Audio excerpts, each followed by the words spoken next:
How to check and manage spam on Yahoo Mail. So let's get started.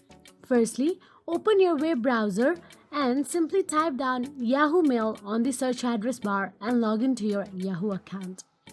Once logged in, simply tap on the inbox option available there in the top right corner of your screen right next to the account. Simply tap on the inbox icon. Then you'll be navigated to your inbox section. Now, once you are inside your inbox section, in the left-hand menu, you can see spam option available there. This is where emails flagged as spam are automatically moved. Now, simply tap on the spam.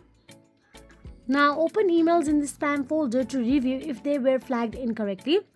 So, I don't have any spam email for now, but if you have any, you will see a list of it here.